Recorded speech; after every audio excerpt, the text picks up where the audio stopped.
wrestling match. This was a professional boxing match where somebody's health was involved, but yet they allowed him to go out round after round, and he kept trying to move his hand away from his face, moving the blood away from his face. That didn't work. It didn't work, and they never stopped it in the corner. Who was the corner thinking? I mean, I'm talking about the most inept corner I've ever seen in my life. If they didn't stop it right then and there after the third round, after the second round, and said, "Listen, we're going.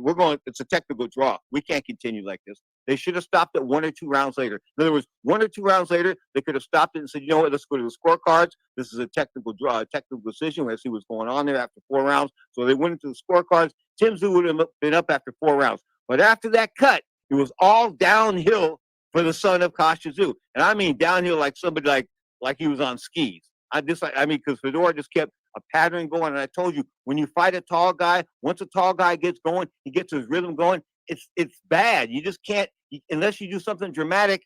You're in a spit hole for the whole rest of the fight unless you can do something dramatic. But you can't do nothing dramatic when you're bleeding like a pig. Okay, so that was the main event. The co-feature. Take that back. Let's talk about the records just for a second. Tszyu's now 24-1, 17 KOs. Fedor drops. Fedor improves to 21-1-1 with I think 12 KOs. But the bottom line is, at the end of the night, that was a pretty good fight for 3 or 4 rounds. After that, it should have been stopped. The co-feature was one hell of a fight. Pitbull Cruz. I mean, I dogged this guy. I said he was a fat guy fighting at 140 pounds. He was like 10 pounds heavier than he should be. But last night, he came out and he owned Rolly Romero. In fact, you know what? I'm surprised the Las Vegas police were not there to arrest Pitbull Cruz after the fight for domestic violence. He beat up on Rolly Romero so bad. I mean, in fact, it was like a beatdown. It was like frightening. I was like, whoa. And guess what? When the fight was stopped, Tim Cheatham had him ahead. And that Tim Cheatham guy, he was the same guy that had Tim Tszyu ahead in the fight. So, I mean, what's going on there? Tim Cheatham, Cheatham, Cheat Ham. That's his name, Cheat Ham. He's a professional boxing judge, but last night he was inept as it comes. Inept as it comes. I kid you not. Either he was on drugs or he had a bad night. One or the other. I'm giving him the benefit. Maybe say he had a bad night, but I mean, it was a horrendous night of scoring as far as he was concerned. Now, he is maybe the new Dalby Shirley of Las Vegas. Of course, Dalby Shirley was always the guy that was on the bad end of split decisions. And Mark Ratner, when I was like the top guy kicking ass down there in Las Vegas, 24/7, Mark Ratner of the Nevada Commission would tell me, "Pedro, don't worry about Dalby Shirley. Just do Dalby score. Just be glad that the right guy won." Well, that isn't enough for me that the right guy won. The officiating should be straight across the board, and it should be professional. Last night, it wasn't. Tim Cheatham stood out, no doubt about that. Now, let's take it to the Bronx and bring on my guest. He has a Friday night show. Of course, it's a very popular show, Tommy D, and it's on YouPorn. What's up, Tommy? Did you just say YouPorn? Isn't that the network your show's on? Oh, it's YouTube. Wait. No. I thought you and Sock had this show on. Are you sure? I'm totally positive. Okay. I know it's working out. What? It's looking good with the Flintstone vitamins, but it's definitely not YouPorn. Okay, it's not Pornhub either. No, it's not. It's not Pornhub. Absolutely. You're a married guy. How do you know what these websites are? A birdie told me. It's little birdie. All right. Am I wrong to jump all over Tim Cheatham and kick him in the face there last? I mean, that was some bad scoring last night, wasn't it? Absolutely, you are right. But he wasn't the judge in the Rolly Romero fight. He wasn't, huh? Chris Flores was the one that had. I think he had it a draw. But Isaac Cruz whipped him. But Tim Cheatham in the Tszyu, I don't know how he had Tszyu up. It's 116, 112. That's 8-4. And then the other fight that he ref was Julio Cesar Martinez versus Angelino over last night. He scored in a draw, and I clearly thought Cesar Martinez won the fight easily. So Cheatham has been just. I don't know what's on his mind or what he's doing or what he's looking at. Okay, maybe he's looking at the fight. Here's what's up. I've worked a few corners, amateur corners for the most part, okay? But, I know I know the rules. You have to know the rules going in. You know the rules. If you know the rules, if you're in command of the rules, you've got an advantage over the other guy because the chances are the other guy's a dummy. This is boxing, okay? The chances are the other guy's a dummy. So you know the rules. So after 3 rounds last night, this cut happened in the second round. The third round, he was bleeding like a pig. He couldn't stop the cut. I think I would have went to the referee and said, you know what? We can't go on any further. Let's call this a technical draw. Or if the referee says, and the doctor says, we'll give it one more round. And then you go one more round and you're still bleeding like a pig. Then you go to the scorecards. You know what I'm saying? And Tim Tszew's still up after 4 rounds. But from that point forward, I don't think he won a round. No, I don't think he won a round either. And I think you have to blame the corner of Tim Tszyu because Yeah. as a fighter, you want to go in there and show out and do your best. But I don't think the corner was prepared because even Goosen was mentioning it in the announcing booth. He was saying that they didn't have the right equipment to handle the cut, and they did a bad job handling the cut. I So that I was very thought Goosen handled that with kid gloves. I mean, he could have been a little rougher on that corner. I thought the corner was like absolutely amateurish. The fact that they didn't know enough to go to the referee and stop the fight after 4 or after 5. I mean, because Tim Tszyu was still up after 5. I mean, maybe 3-2, 4-1, some whatever. He was still up after 5. Okay, but after that, it was all downhill. After that cut, it was all downhill, and the corner wasn't slick enough to stop it. I mean, it blows me away. It's ineptness at the upper echelons of professional boxing. I mean, whoever those guys were in that corner, they should be arrested for screwing Tim Tszyu like they did because he still should be undefeated. The other guys shouldn't. I'm not trying to say the guy should have been denied the fight, but the fight should have been a technical draw after 4 rounds. Absolutely not. Absolutely. And as far as Pitbull Cruz is concerned, man, did he open up with a can of ass whoop and keep spraying Raleigh Romero all night or what? Oh my God. I did not see the fight going that way. I thought it would be a more competitive fight, maybe a little dirty fight because both guys tend to like kind of rough it up a little bit. But I did not see that coming. I thought the best part of the whole fight was when Rolly Romero came into the ring. His song. Did you hear his song? No, I didn't hear his song. His song was it was talking about his testicular fortitude, saying that he has big balls. And so it's a song a wrestler used to use it back in the day. Big balls, small brains. Full big balls and small brains. I mean, listen, Raleigh got destroyed last night. It wasn't even. It wasn't a close fight. I mean, it was close. Take that back. It was close during the referee's instructions, but after that, it wasn't. No, absolutely, it wasn't. In the first round, it looked like he survived. I thought he should have scored a knockout because the ropes held him up at one point, but either way, Isaac Cruz dominated the fight. Romero had a couple of moments, but one thing I want to question is, did you see him fidgeting with his gloves the entire fight? That's another thing.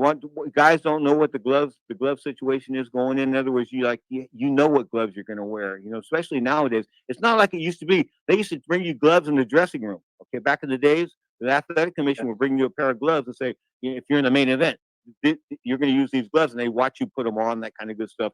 And sometimes, usually, the main event was brand new gloves. Right? And in club shows, the undercard were used worn gloves, secondhand gloves. But the bottom line is, you always got brand new gloves, but you made sure those gloves were worked down. I mean, Sonny Marston, every time when I worked with Sonny Marston, he was my trainer for like 12 fights. I think we went 13 fights and went 12-1 with him in the corner. But anyway, he used to take my gloves and he would be rubbing them down, trying to get my knuckles to the front of the glove. You know what I'm saying? I mean, we had all the advantages down. He was a smart corner guy. I mean, he saw one time that I hurt some dude in a fight, and he saw that the other guy was hurt, and he's telling the referee, hey, hey, hey, stop the fight. We are, he may have been an amateur, but he was a professional. This is what people do, man. You don't want people to get hurt in this game. Raleigh Romero last night came close to getting hurt a couple times. Yeah, I think I don't think he came close to getting hurt. I think he was hurt a few times. Yeah, I mean, but I'm talking as far as permanent is concerned. I mean, you take an ass whooping like that, you don't remember. Maybe you don't remember it the next day, but guess what? 2 or 3 years later, it sort of becomes a faded memory, and that's not good. This is Ring Talk Live Worldwide. Check it. Your inside look at the world of boxing and MMA. Coming to you live on the WBC TV channel on Facebook.com. Of course, brought to you by VTV. Straight up, this is Ring Talk, and you know it.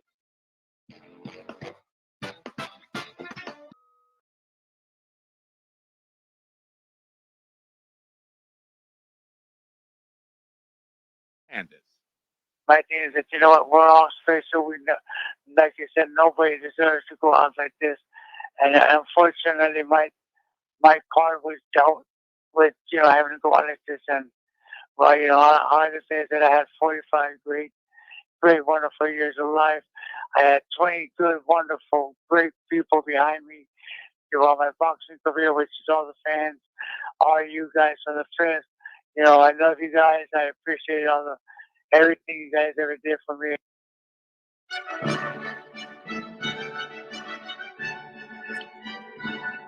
The seriousness of Genaro Hernandez, 36 hours before he passed away. Of course, he former two-division champion.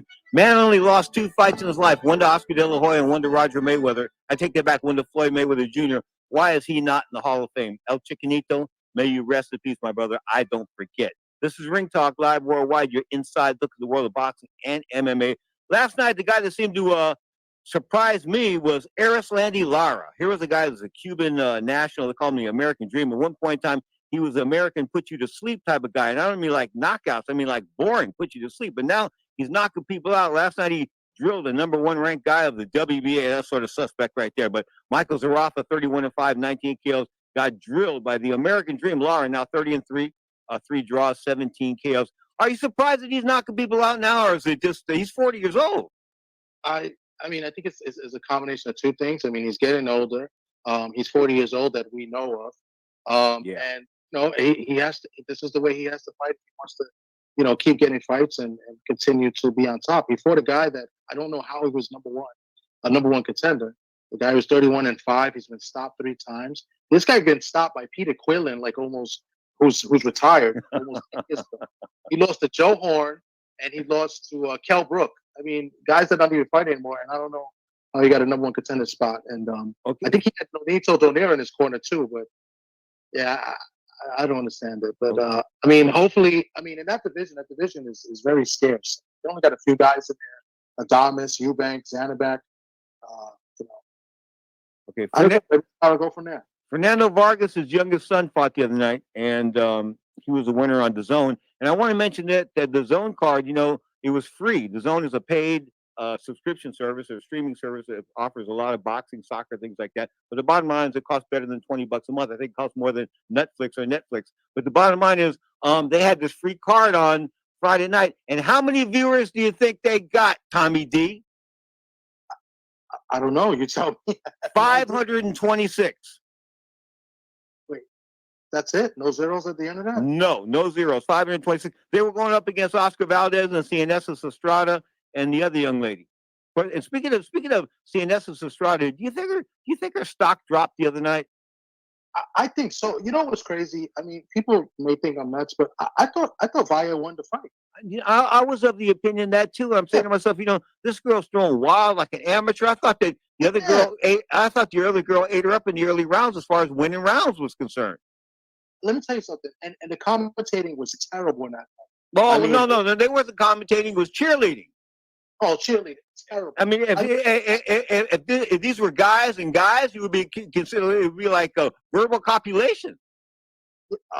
It was ridiculous. It was like round 7 or 9. One of the rounds that Valle clearly won. And at the end of the round, it was like, Valle did good at the end of that round. Wasn't enough to win the round. She clearly dominated the round. And I'm like, are you serious? I mean, I thought Valle won the round. I thought it was a close fight. I thought she won 6 rounds to 4. At best, a draw. But, 7 rounds to 3, Estrada got the decision, unanimous decision.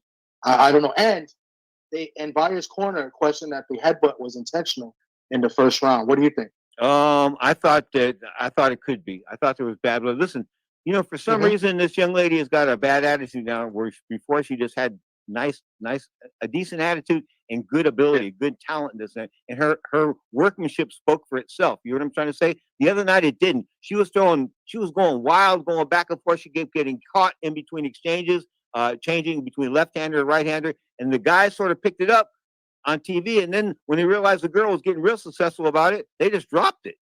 Mm-hmm. Yeah, I agree. I mean, I think Valle, made good adjustments later in the fight. I think she won the later rounds in the fight as well. I thought the third round was a clear round for Valle, and the guy, what's the guy that the announcer next to Bradley who gave his score? He was terrible. He gave it to Estrada. I just don't understand it. These ESPN announcers, they're so inconsistent. It isn't about being inconsistent. Here's what's up. They don't have the acumen in order to stand behind them to what they're saying. They don't. In other words, they're seeing things are happening in front of them. This is the first time it's happening. First or second time it's happening. It's new to them. They don't know how to react. So they immediately turn to shilling. See, this is what it is. Shilling is a lot easier than anything else.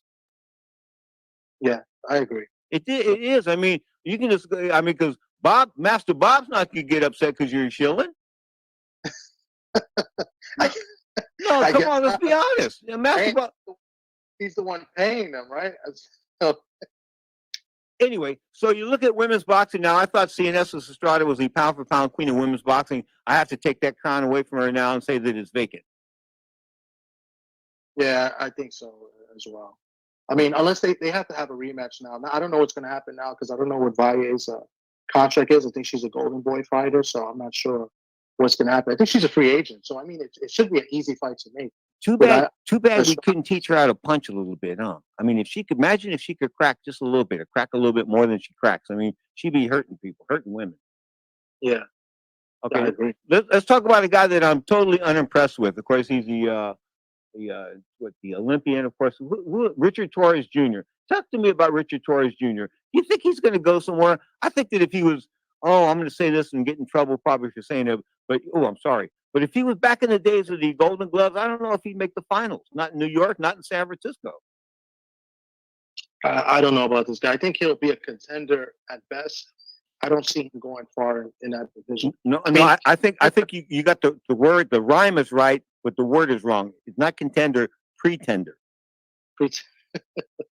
Pretender. Yeah, I think they'll top rank. They're good at building up their fighters and matchmaking. So I think he'll be a contender at least once, and then he'll be overly matched and get stopped. I mean, he got stopped in the Olympics by that Russian. It was a crazy knock. I don't remember the name of the Russian, but it's an Olympics or one of those World Games, and it was a medal. It was a medal round, and he got knocked out bad. Okay, listen. Why can't you listen with all your connections with you porn, all that kind of good stuff? Why can't you get us the whole crew, like get us a private plane and we'll go over and see the Luis Neri Noah Inoue fight? Just get us a private jet, Tommy D. Yeah, but I still got to talk to the agent. I don't know if the agent's going to let me. I may get that hook. She's got the pass. Well, she's got control of the passports, right? The passport, everything. Okay, but the bottom line is, the private jet. I'm looking for the private jet. Now back to Tim Tszyu. You realize how much money they lost last night by having that in that corner? Millions. It's an untold amount. I mean, you could never estimate how much he could have been worth had he kept going and he stayed undefeated. I mean, last night was an American homecoming to an extent. He was supposed to win that fight. He was a 4-1 favorite. So the guys that bet on the 6'5" freak, who I didn't think was going to win the fight. I mean, I thought he'd fade after 4, 5, 6 rounds, but he didn't fade. Give as much as we dogged the corner of Tszyu and this and that, give Fedor props. He kept doing what he had to do. Yeah, and that was one of the most disciplined fights that we've seen Fedor. We've seen Fedor. I mean, obviously, his last fight, he got knocked out by Mendoza, but he was winning that fight. And he tends to be undisciplined and tries to get into exchanges when he doesn't have to. Okay, Tommy D, I'm going to try to get you in trouble with the WBC before we get out of here. The WBC had an interim super welterweight title last night with Sergey Boracek beating Brian Mendoza. Bottom line is, how can you have two fights for the same title on the same card? I have no idea. Does that seem a little ludicrous? It does seem ludicrous. I don't know what Suleiman is thinking or doing there at the WBC. And then for what? Is he going to be the next in line? If he's the next in line, Crawford's been mandated by the WBO to step up to 154 and take on Tim Tszyu. Now Tim Tszyu out of the picture. See, all these big paydays with Tim Tszyu are now gone. Yeah, and it's unfortunate, because they're going to say this guy can only win in Australia, but he's not going to get a break. He's not going to get a break for the cut. He's not going to get a break for fighting a guy 12 days notice. Right. Have you ever? You watched the WWE, right? On occasion, over the years, right? WCW, that kind of stuff. Have you ever seen a guy bleed more than that? No, I have not. Real blood, I have not seen a guy. No. Let me tell you, the wrestling stuff is real blood. Sometimes. Most of the time, these guys cut themselves with razor blades. I thought that was pretty heavy. No, over the forehead. But I've never seen even that as much as I saw last night. All right. Anyway, you have a good weekend. Get the private jet together. Hey, tell the agent she's invited. Of course, she'll be calling the shots. I don't care as long as she can fly the plane. She's got a license. I think I'm going to have to get you on the phone with the agent, and maybe you'll be a strong influence. Tommy D on Sports Byline. Have a great weekend. Happy Easter, my brother. Happy Easter. Have a good one, Pedro. Lord, have mercy, look in my eyes.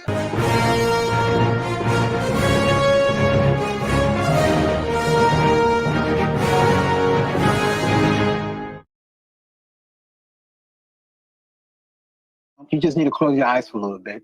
I'll keep driving. And I'm like, Macho. He goes, I'm okay. I won't go speed. I said, okay. And I fall asleep.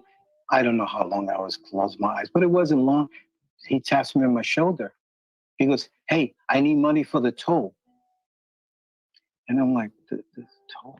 And I open my eyes and I see the border. We're on the line to the border into Mexico. I'm like, what are you doing? The patrol looks and they wait for us to go into the security check. And I'm like, it's okay, Macho, no problem. I'll take care of this. Let me talk. He goes, yeah, but that's not the problem. I got a little present in the trunk. I got a kilo in the trunk. And I said, okay, Macho, put the top down. It was a convertible, Jack. And I need you to do Macho time right now, right here. He puts the top down. He jumps up out of this car. He jumps onto the hood of this $90,000 Jag. And he stands up and he's screaming, where's Chavez? Everybody went crazy. The Border Patrol comes. Everybody started, come on, Joe. The Border Patrol guy passes me with a dog. The dog goes crazy. The dog starts barking and scratching. I look in the rearview mirror and the Border Patrol takes the dog and hits him on the He goes, shut up, that's Camacho. It's Macho time.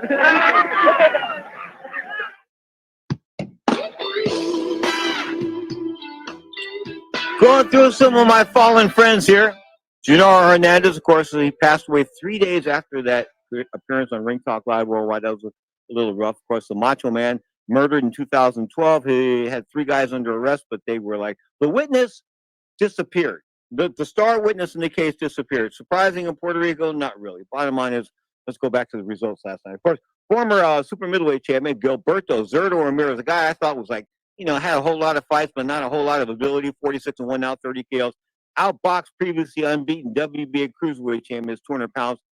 Arsen Feroz Gulaman, 27-1 now, 19 KOs. That was 12 rounds last night at the Inglewood Forum, now known as the YouTube Theater. Bottom line, the scores were 118, 110, or 10-2 in rounds times 3. Bottom line is, I missed the Forum. I was thinking about the Forum this week. Jerry West is probably the greatest basketball player, or maybe one of the greatest basketball players of all time. I used to see him.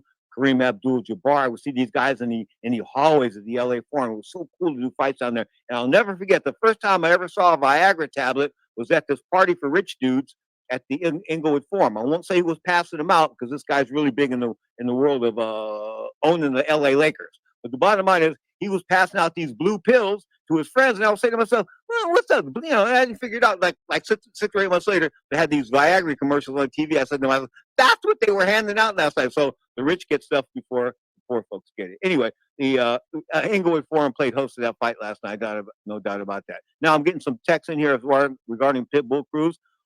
Yeah, I dogged him. I dogged him to death. But the bottom line is, Rolly Romero really can't fight that much. 15-2, 13 kills. Of course, he was gifting getting that WBA title when the referee Tony Weeks stopped that fight. Of course, Tony Weeks.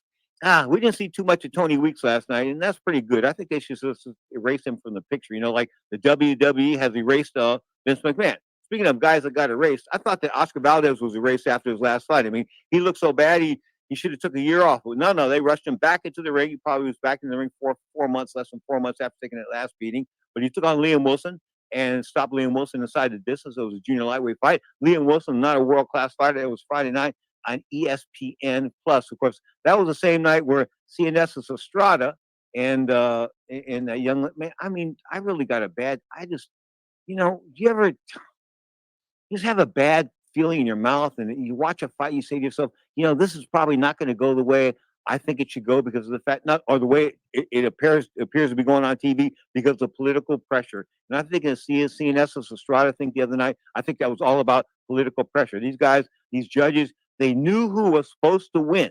Don't you get me? When you go into a judge and you're going to a fight and you're convinced one person's going to win, you can't believe your mind is telling you something different than the other guy is, or the other girl is in this instance, okay? It was a grudge match, no doubt about that. I mean, these girls hooked it up. WBC, WBA, I think they had all the belts on the bat. They call it Super Bad Estrada now, 26-0, 9 kills.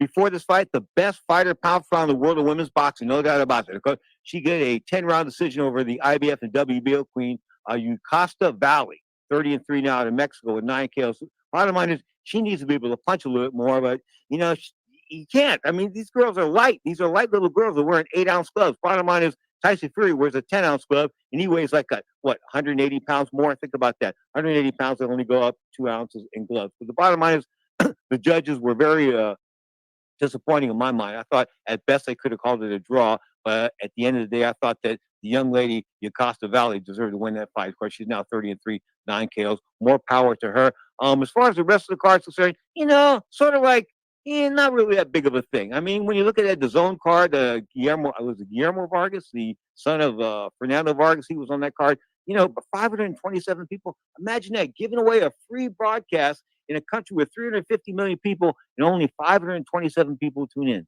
Man, you got some heavyweight problems, no doubt about that. Speaking of heavyweights, let's talk about the heavyweights. Top ranked heavyweight in the world according to box records, Oleg Usyk. What kind of crap is that? Anthony Joshua.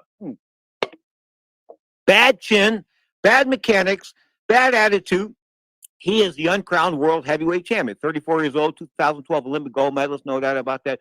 28-3 now. Of course, he lost to Andy Ruiz. How he could lose to a fat guy, I don't know. But the bottom line is he lost to Andy Ruiz. More power to Andy Ruiz, I thought. But the bottom line is he lost twice to Usyk. Of course, Oleg Usyk, the current world heavyweight champion in the minds of some of the sanctioning bodies. Of course, the linear world heavyweight champion, I guess, is being recognized as Tyson Fury, even though it should be Anthony Joshua, because Tyson Fury lost in Francis Ngannou. Am I confusing you here? Okay, Tyson Fury lost to Francis Ngannou. Francis Ngannou fought Anthony Joshua. He made $50 million. Ngannou did in 2 fights. You know how much he made in the UFC in all those fights he had? Maybe $1 million, $1.5 million. He got $500,000 for a fight in the UFC where the house draw was $8 million. They sold $8 million worth of tickets for the arena, and they gave Francis Ngannou $500,000. And he was in the main event on pay-per-view as well. Okay, so what I'm trying to tell you is that Dana White, when I call him a pimp, I'm not kidding. Listen, I'm a former policeman. If a guy played hookers like Dana White plays fighters on the streets of San Francisco, all those girls will be on the bus to Denver. They'd leave them. I mean, they'd be gone in a heartbeat. I don't care if you got money, whatever, but you got to give the girls some money. You got to give the fighters some money. Dana White doesn't give the fighters any money. They get like 10 to 12% of the total nut. I mean, think about that. 10 to 12% of the total nut. Now, listen, I'm not a big Floyd Mayweather fan. I guess you guys know that, right? But I am a fan of the fact that he made money, or allegedly made a lot of money. I don't think he made as much as, I think sort of like P. Diddy. Speaking of P. Diddy, hope he goes down. Anyway, P. Diddy, let me tell you about the P. Diddy thing. Somebody said to me, you got to talk about the rap world this week because of the fact that P. Diddy's about to get arrested and charged with sex trafficking and all that kind of stuff. Well, my contacts with P. Diddy, I think, went back to 1999, 2000, something like that. We were in London, England. He was smoking weed in the arena. I was blown away by it. And I said, I didn't know who he was. I had no idea who he was. Somebody had to tell me, who is he? And he goes, Blood, you don't know who I am? No, I didn't know who he was. Who are you? It's a black guy in London, I thought, right? No. It was Puff Daddy. Anyway, Puff Daddy, of course, was had the best weed according to the Rolling Stones, et cetera, et cetera, et cetera. And then I'm in Las Vegas. I'm working, doing some international TV at the Mandalay Bay, and Zab Judah was involved, and Zab Judah was being controlled at that point in time by Suge Knight. Suge Knight was the guy that's from Death Row Records. Of course, the guy's in jail. The guy's got a double life sentence. He ran somebody over. Get this one, gifted one. He ran this guy over forward. He ran this, because Suge Knight ran this guy over. He was his enemy, ran over, and then backed over him with a truck. I mean, come on. Good Lord. It wasn't enough that he ran over the first time. Anyway, Suge Knight's calling me on the phone, you guys. He gets my business card. He said, Blood, can you give me a card? And I was, oh, okay. Because I knew what he did to Vanilla Ice. He hung Vanilla Ice outside of a window about 18 stories above the ground. So if you don't sign a contract with me, I'm going to drop you. Okay. So Suge Knight is not the guy to mess with. He's not even the guy to talk to on the phone. Okay. So here's what's up. So Suge Knight takes my card and he starts calling me. And this is back in the days when you didn't have a cell phone back then. You had a home phone number. So he's calling the home phone number. He'd leave it. And I always check the answering machine. Hey, Blood, this is Suge Knight. Give me a call. Blood, this is Suge. So he called like 4 or 5 times. And I was freaking out each time he called because, this guy was like the worst human being in the entire world. Okay, so anyway, I had to bring up him and P. Diddy. Of course, P. Diddy, his house got raided this week. And when the Homeland Security people, when those people raid your house, the feds raid your house, guess what? They got you. There's absolutely no doubt about it. So I expect him to go to jail eventually, and maybe he'll answer for the murders of Tupac Shakur and Biggie Smalls, because I think that he may have played a hand in both. I'm not saying he was involved. I'm saying that as an investigator, I think that he had the most to gain. Puff Daddy, he just had the most to gain. And you know what? Puff Daddy, P Diddy, Sean Combs, call him which one. The bottom line is when they book him, they'll be calling him Sean Combs. And back to the heavyweights, of course. Oleg Usyk, Anthony Joshua, Joseph Parker, Tyson Fury, Danny Dubois, Zil Zhang, Joe Joyce. Any of those names like strike a chord? Not really. These guys are like, Oleg Usyk sort of got exposed as not a guy that could take body shots, so we expected Tyson Fury to kind of whack him out pretty. I think Tyson Fury whacks him out within 4 or 5 rounds. I think so. I think Usyk's going to give it his all, but size matters in two things: pornography and combat sports. This, folks, is heavyweight boxing, so I think that size is going to matter that night, no doubt about that. Now, Oleg Usyk, Anthony Joshua, of course, I said the uncrowned champion, Joseph Parker, coming off the good win a couple weeks ago. You got to give Joseph Parker all kinds of props right now. 35-3, 32 years old. Of course, he comes to us. He's out of the United Kingdom now, but I believe he was out of New Zealand originally, and he had a good amateur background. But of course, Tyson Fury, he'll beat Oleg Usyk. But after that, maybe it's time for him to give it up. I mean, the cocaine issues in the past, the emotional issues in the past, the depression, just go away. Of course, Daniel Dubois can stick a fork in him. He's done. Zhou Zhang, the Chinese fat man. I couldn't believe it. What's up with Zhou Zhang? I mean, here's a guy. He's 6'9", 6'8". He's Chinese. This guy could have the biggest title fight in the history of the world if he held a title fight for the heavyweight championship in China. I was in China. I know I negotiated a TV deal one time in China in 1994. Didn't make any money on it, but the bottom line is, it was a hell of an experience, no doubt about that. I went in there. I don't know if I told you the story about Ringtalk fans, but I went into an office and Harold Smith told me, "You don't come out with less than 4 cents of view. You understand me? You don't come out with less than 4 cents of view." And I'm going, okay. And I'm in over my head here with these Chinese guys.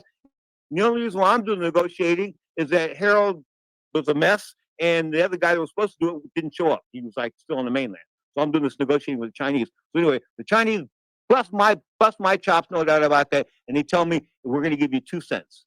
And if you either take 2 cents, take it or leave it. And the bottom line is the old man told me, "Listen, Mr. Fernandez, let me explain something to you. Don't let little money stand in the way of big money." So anyway, I think we ended up getting 1 3/4 cents is what it was. But the bottom line is, when I went out and told Harold, he said, "Right on, man, that's what I wanted."